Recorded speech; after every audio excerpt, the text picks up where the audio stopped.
Today on Strategy Simplified, we get to hear from another one of our coaches in the Coach Interview Series. These are conversations to hear from someone who's been in your shoes, making decisions and working through the recruiting and case prep process. Today we'll get to talk to Kit O'Connor, learning about his background, journey to McKinsey, what he's up to now, and his case coaching philosophy. And make sure to stay tuned for After Office Hours, where Coach Ryan Smith will talk about how to get good at creating frameworks. I hope you enjoy the discussion. Kit, welcome to the Strategy Simplified podcast. Really glad to have you on today. Thanks so much for having me, Stephanie. I'm excited to kind of share a little bit of my consulting and case coaching experience with the broader management consulting community. Absolutely. Yeah, let's start there. I would love if you could just give us a brief introduction let's start with your background before McKinsey. Yeah, so I broke into McKinsey via the MBA route. I think it's one of the most common areas that people come in out of undergrad, out of MBA. And I actually had the full-time MBA experience coming out of Columbia. Prior to that, I was at a financial services company called Jane Street, where it was a great place to work. I was very excited, but there was kind of this nagging feeling for me that there was a little bit more out there. And I kind of looked at consulting as a way to accelerate my career. Mm-hmm, mm-hmm. So Columbia MBA, you certainly weren't the only person looking at going into, the top tier consulting. Indeed. So what was that process like for you? How do you feel like you broke into the firm? Well, I think that as many people find out during their first couple months of an MBA program, it's drinking from a fire hose and in a kind of great way.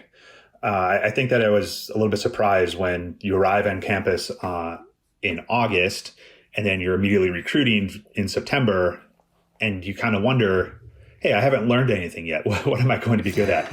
And I think it's kind of a microcosm of what going into consulting is like, because you're often thrown into situations where you're not really using some skills that you've learned out of a book or in a classroom, but it's more innate skills about being adaptable to situations and learning on the fly.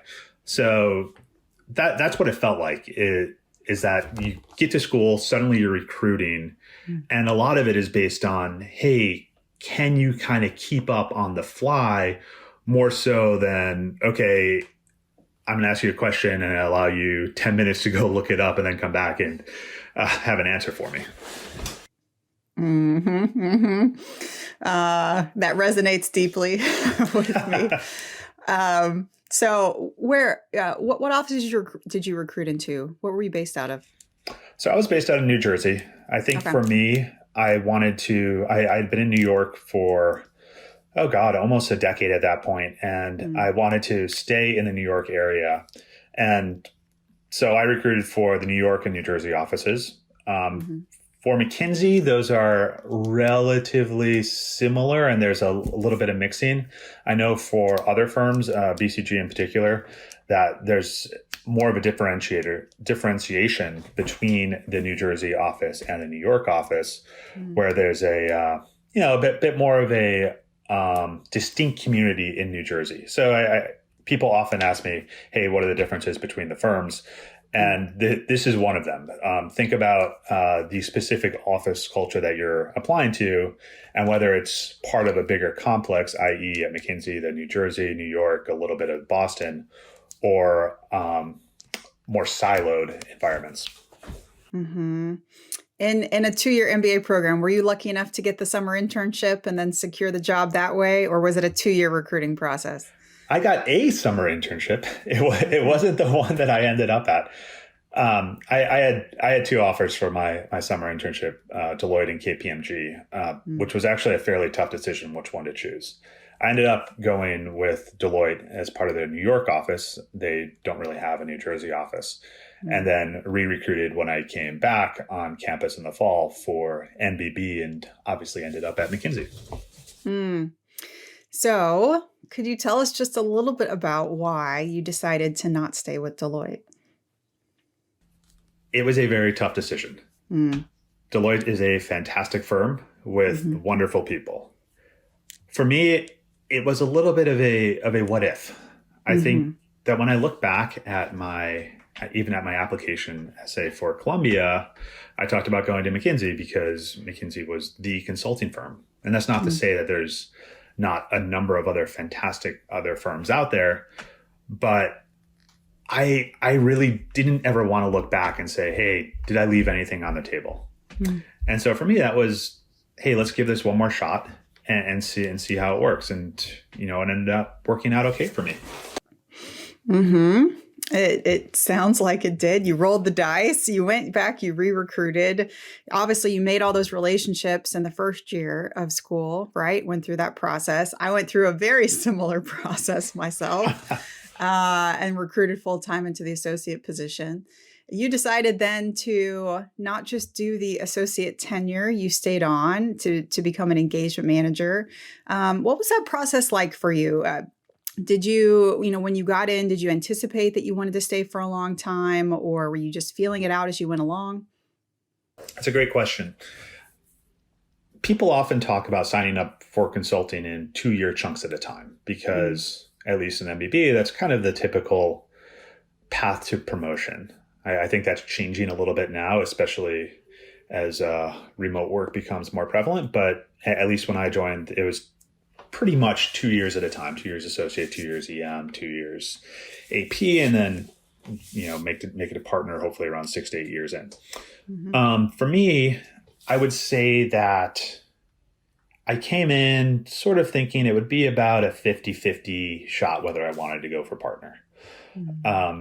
And when I talked to my counselor at McKinsey, she actually said, wow, that's a really high percentage. She said, I think most people are at about 20-30% who want to become partners. So I was a little bit shocked at that.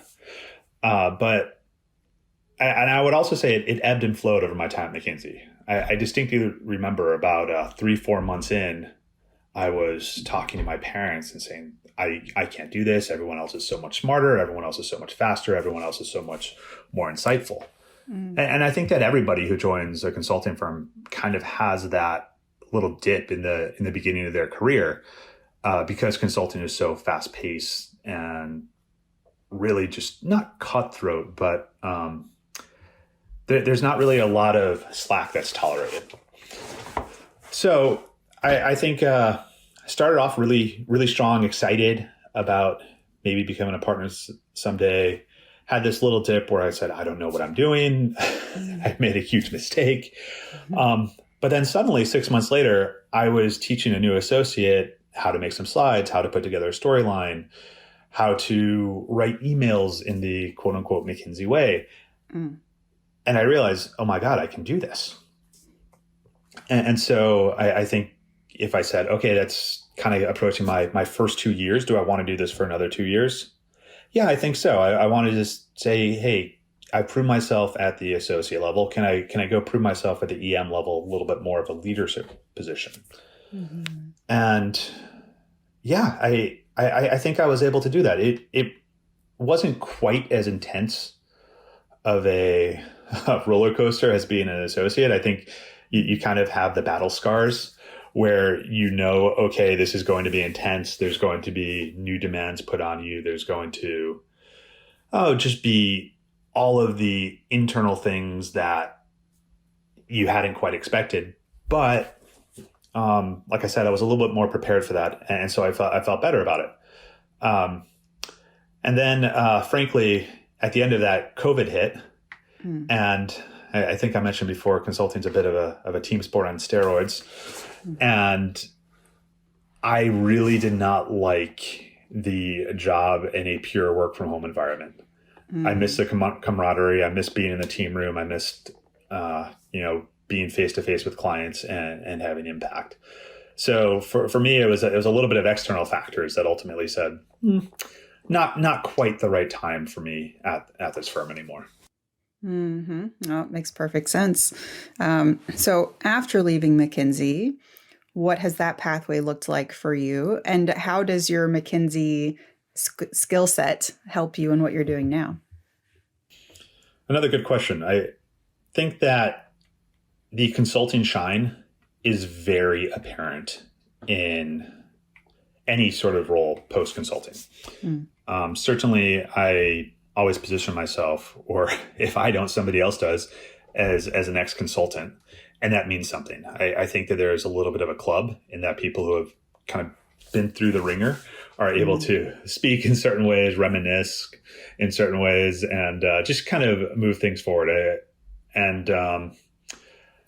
I've had a couple stops on my career since McKinsey.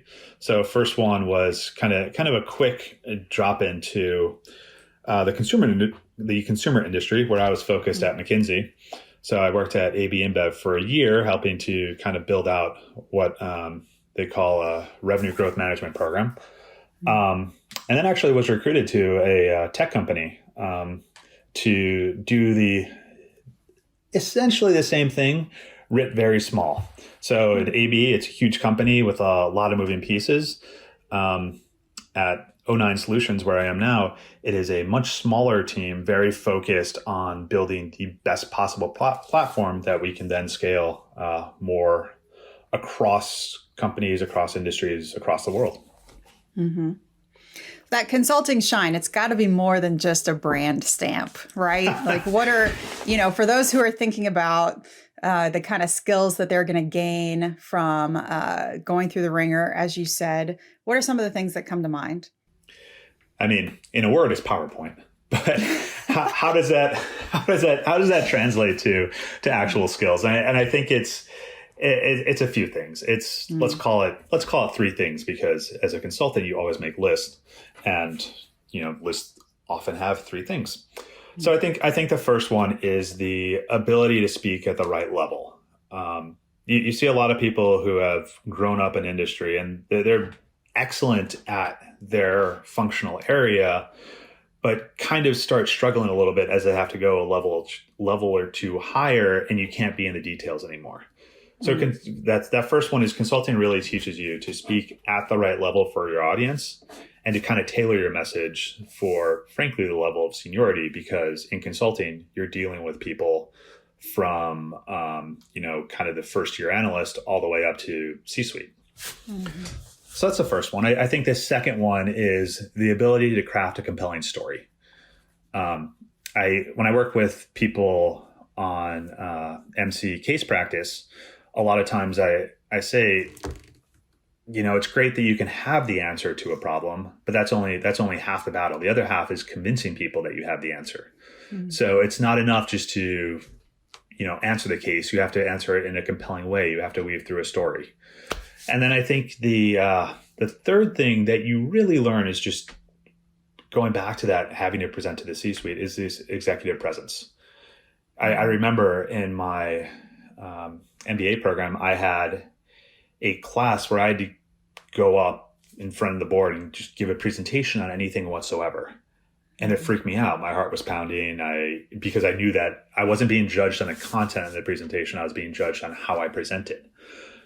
And so I went up there and I stumbled through my words. I went too fast. I was fidgety, and all of that. I sat down and said, "Oh my God, what happened?" And it was this audience that was there and evaluating me. You do that. So you do that. You have to present to senior people and a variety of people so often in consulting that it becomes second nature. I remember one project where I had a relatively new consultant on my team, and I was the EM, and it was frankly going a little bit sideways, but I had a meeting where I had to present a deck that I had seen maybe once before in my life. And afterward, the consultant looked at me and said, "How do you do that? How do you make it seem like you've lived in this for so long when I know you just saw this an hour before the meeting?" And so I think that skill of being able to take material and present it, even if you frankly haven't seen it much before, is kind of the last piece of the puzzle. So there's the speaking at the right level, there's crafting the storyline, and then presenting that storyline. Look at that. Kit had a list of 3. He gave a thesis statement about what those were up front, talked through them, and then recapped there at the end. I'm sure that that's one of the things that you help coach your clients through, as you as you prepare them for case interviews. Love that. Let's shift there. You are one of our coaches here with us at Management Consulted. You help train and kind of prepare folks that are interested in interviewing for a variety of firms, not just McKinsey. Right. What's the way that you think about that? How do you run, what process do you run your clients through to prepare? We'll be right back after this quick message. Would you like to receive direct mentorship and prep support from a former MVP consultant like the one you're hearing from today? With Black Belt, our flagship consulting prep program, you can. In Black Belt, you receive 8 or more one-on-one sessions with a coach or coaches of your choosing. They'll work with you in a structured way to help you prepare for interviews and land that coveted consulting offer. In addition to the coaching sessions, you'll receive lifetime access to the entirety of our digital consulting prep materials.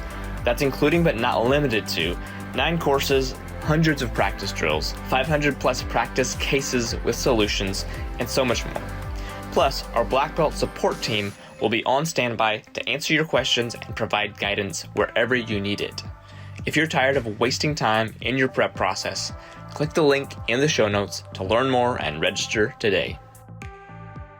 Another good question, and I think that one of the great things about Management Consulted is that we kind of have a program that helps us structure conversations with clients, but every coach is an individual. And if you talk to me, if you talk to Lisa, if you talk to Nare, you're going to get a different point of view and kind of a different style of coaching, which I think is fantastic. So if I think about one of those first sessions with a new client, I'd spend a little bit of time getting to know them, understanding where they are in the process. And let's call this one case interview practice, how well they understand the case and what it's measuring, and just make sure I eliminate any misconceptions right off the bat. I think the other thing I do is I make sure I ask people, what does success look like for you tonight? I'm typically coaching at night. So what does success look like for you tonight? And so I think it's important that it's, as a candidate, you start bringing in that attitude of not just, hey, I'm going to sit back and learn. I need to take control of this process early and start putting in my all and driving it as much as I can. I think that being able to drive the interview forward, whether it's interviewee-led or interviewer-led, is critical from a candidate point of view. So going back to kind of that session is, at the beginning, kind of see where people are, understand what they want to get out of it. And then I have a kind of my own personal case library of 6 or 7 cases that all have, I'm going to say, a unique twist, but there are specific lessons that I try to bring out in each one of them. I find people who go through 3, 4, 5 of them really enjoy it, and it's never the same experience of kind of the case in the can of, hey, we're working with a grocery store and they want to improve profits. How do they do that? There's some uniqueness there, and I like to keep people on their toes. I'm also pretty blunt with feedback. So I think people who have, I'm going to say, slightly tougher skin tend to do a little bit better with me, because they are willing to hear kind of all the things where you can improve, will kind of not quite glossing over, but saying, hey, you did this well, but let's not focus on that. Let's focus on the things that you need to improve to get to the next level for case coaching, or rather for the case interview. Absolutely. As you think about what it takes to succeed through this process, what are some of the top qualities that you think that all top candidates possess? So there's no one size fits all. I think part of what makes consulting firms unique and effective is that they have people coming from a variety of backgrounds with a variety of skills. If I were to come in here and say that all of the best consultants know how to use VBA and Excel, then you end up with a very data focused team that, as I said earlier, you can't you can't convince someone of the answer if all you have is math. Mm-hmm. So I would say that if I think about what I saw through the process, both as an interviewer and, when I went through the process, let's call it broadly two things. I think first is just this general sense of self and other awareness. I think that successful people are not just in their own head. They're reading the room a little bit.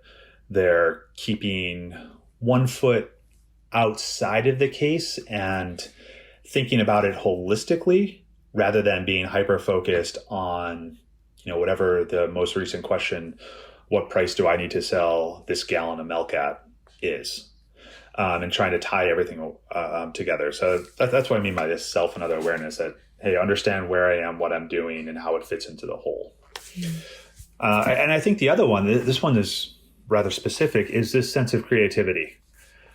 When you're an interviewer on the consulting side, you're giving the same case probably 6-8 times a day.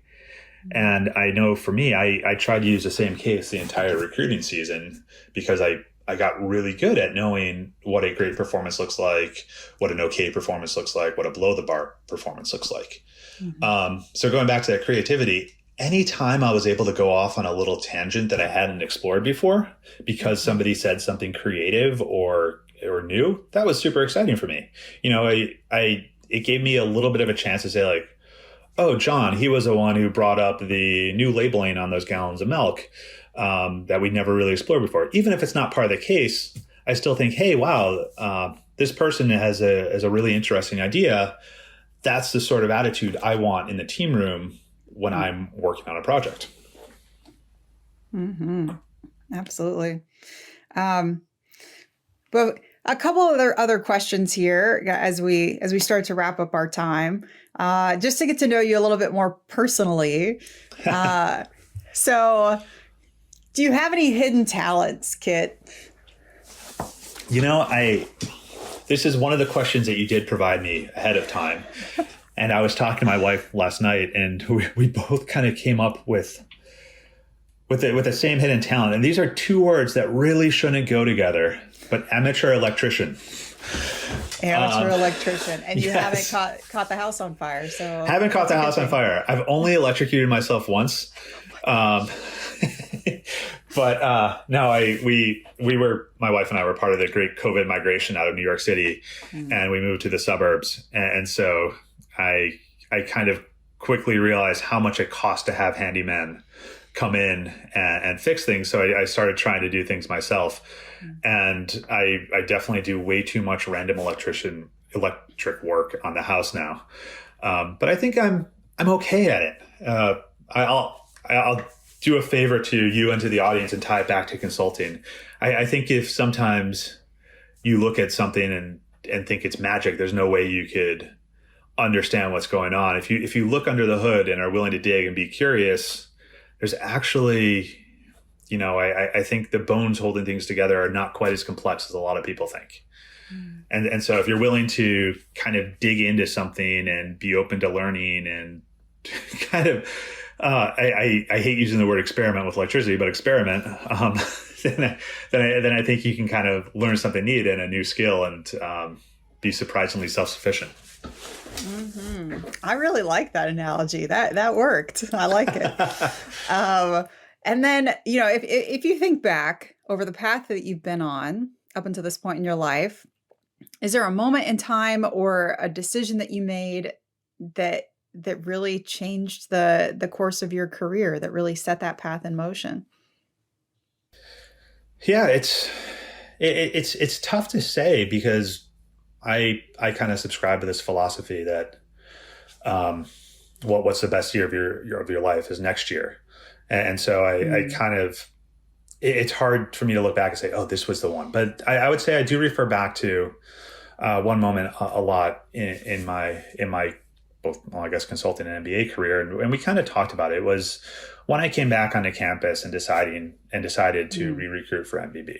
I distinctly remember I went back to our career counseling office and I asked somebody who was, a career counselor, but also a friend, I said, hey, I have this return offer from Deloitte. It's obviously a great firm. Like, do I want to put myself through the stress of recruiting again? And I asked, her name's Trisha. I asked Trisha, what do you think? Should I re-recruit for MBB? And, this is going to sound like she's not doing her job, but she actually was. And she looked at me and said, I don't know, should you? And, I touched on this earlier, but taking your own life into your hands is a big part of what consulting is about generally. And this was a moment where, I could tell she was challenging me, like, the world isn't going to provide the answers for you. This is something that you have to decide, like, is this for you? Are you willing to put your neck out there? Are you willing to fail? And frankly, I did fail with the bees in my re-recruiting adventure. But I think there's a lot being said there in terms of hey, like, this is the type of personality that it takes to succeed in this world. You need to be willing to advocate for yourself and make your decisions and move forward. So I look at that as kind of the biggest turning point, where it's like, hey, Kit, this is for you, and other people will help you along the way, but you have to solve it for yourself. Mm-hmm. Absolutely. Kit, I've loved to get to know a little bit more about you and your pathway, the spirit that you bring to your coaching here at MC. So tell everybody a little bit more if they would want to work with you. When are you normally open? How can they do that? Yeah. So I think that I mentioned before that I do a lot of coaching at night. I do have my day job. I would say look on the calendar. I put a few hours of availability on the Management Consultant website. And I typically meet people through there. When I say meet people, I meet clients through there for the first time. And then we set up ad hoc schedules going forward to have something more complete. So I think that looking at the calendar on MC is the best way. If there's really not availability, feel free to email me at kit@managementconsulted.com. I'm pretty good at replying to both current and prospective clients there. But yeah, through the website, through the scheduler, it's super easy to use. I think that the staff of MC, including you, Stephanie, is pretty good about having introductory conversations with folks on which coach should I use, when are they available, if I can't get an appointment with them, what can I do?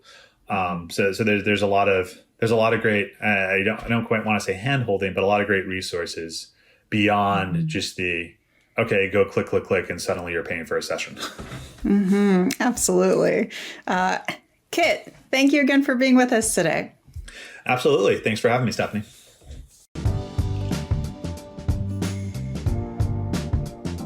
Welcome to After Office Hours, our show segment where we answer your listener questions. We have a question here from one of our listeners and Black Belt clients, Kelly McGrath. He's an undergrad student at USC and has been working with one of our coaches, Ryan Smith. We've got Ryan here to speak to Kelly's question. Ryan, thanks for joining us today. Yeah, happy to be here. Thanks for having me. Absolutely. So Kelly asked the question, what's the best way to get good at frameworks? Ryan, how do you approach this? Yeah. I mean, this is something that I definitely struggled with as I was learning the case. This may sound intuitive, I'm sure it does, but, in general, it's just practice, right? But the thing is, frameworks are one of those things that you don't need someone to deliver a case to you for you to practice it. I think the best practice that I did when I was preparing for interviews was I sat down, with a case book. I would just read the prompt and I would spend, 5 to 10 minutes on a framework. And, generally, of course, you spend about 2 in the interview setting. But the reason why I spent extra time was because I wanted to get in the habit of developing a really good, meaty, exhaustive framework. And, generally it would take me 5 to 10 minutes to do that. As time went on, as I got really comfortable with frameworks, then I would start, putting in the variable of time and seeing how much I could get done in 2 minutes. And, within a week or so, I did a lot of these. I did probably, 40 of them or so.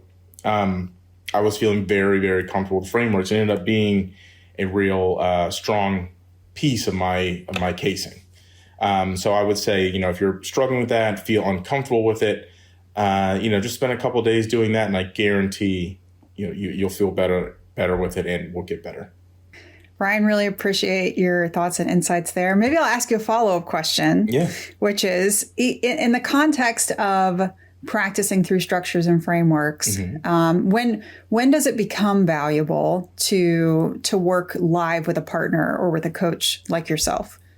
Yeah. I mean, all throughout this, I think it's very valuable to work with a coach. There are clients of mine who book time with me, and we go through framework drills. A big piece of it is you have to know what a good framework is. In order to know what a good framework is, you have to have someone else, look at it and give you feedback.